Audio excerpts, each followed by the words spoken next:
Sepeda motor menjadi salah satu pilihan utama masyarakat Indonesia untuk bergerak dari satu tempat ke tempat lain. Tidak hanya menjadi sarana transportasi, melainkan juga alat produktif bagi banyak sektor informal di tanah air, termasuk ojek online alias ojol dan kurir. Seiring dengan sepeda motor menguasai jalan raya, pemerintah berusaha mengembangkan program motor listrik nasional alias Molinas sebagai upaya membangun industri kendaraan listrik yang terintegrasi.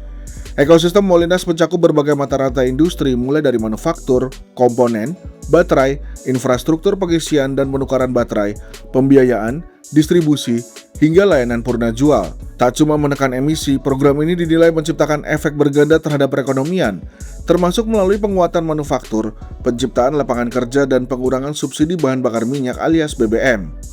Itulah kenapa pemerintah sangat concern memberikan insentif fiskal baik dari sisi produksi alat angkutnya sendiri maupun dari sisi mendorong aktivitas pergerakan orang dan barang. Nah, pengalaman kita sejak 2023 yang pasca COVID itu kita selalu menyiapkan insentif fiskal. Mungkin kemarin bentuknya PPNDTP, PPNBM-DTP kan kalau itu. Yang kita concern sekali kasih insentif fiskal itu, kalau Bapak Ibu sekalian lihat lebih banyak, satu adalah dari sisi properti, yang kedua otomotif, kendaraan bermotor. Pemerintah sendiri menetapkan sejumlah persyaratan untuk kendaraan yang masuk kategori motor listrik nasional. Bukan tanpa tantangan, nyatanya sepeda motor konvensional di pasar domestik masih mendominasi dengan tingkat penjualan lebih dari 6 juta unit per tahun. Padahal, pemerintah memproyeksikan kebutuhan motor listrik dapat mencapai 1,5 juta unit pada tahun 2028. Ekosistem Molinas juga diperkirakan dapat menciptakan nilai ekonomi sekitar 150 triliun rupiah sepanjang 2026 hingga 2031 dan membuka sekitar 215.000 lapangan kerja.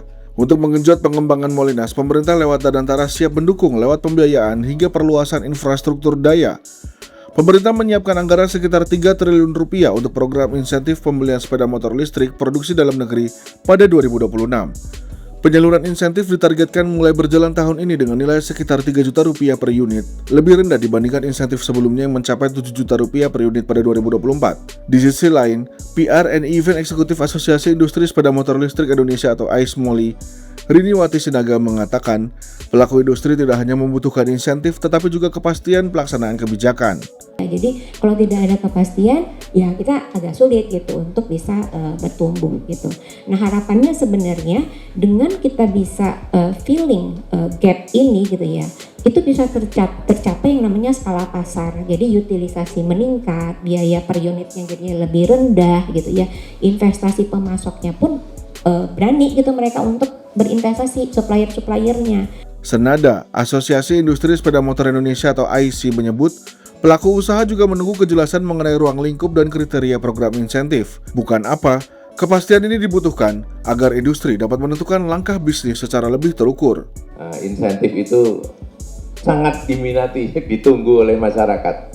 Problem kita ini nih yang terkait dengan insentif Banpel. Jadi kalau insentif ini digaungkan secara media, tetapi juknisnya nggak pernah jalan, itu backfire kepada industrinya ya Mbak Rini ya. Karena apa? Masyarakat jadinya menunggu. Karena sayang kan, ada 5 juta, kalau nunggu masih dapat Banpel 5 juta, kalau sekarang saya beli, masih beda 5 juta. Pada akhirnya, kejelasan dan kepastian aturan adalah kunci utama yang ditunggu oleh industri. Sinergi serta langkah nyata dari pemerintah dalam menghadirkan regulasi yang terukur akan membantu pelaku usaha untuk menyusun perencanaan dan merespons perkembangan pasar.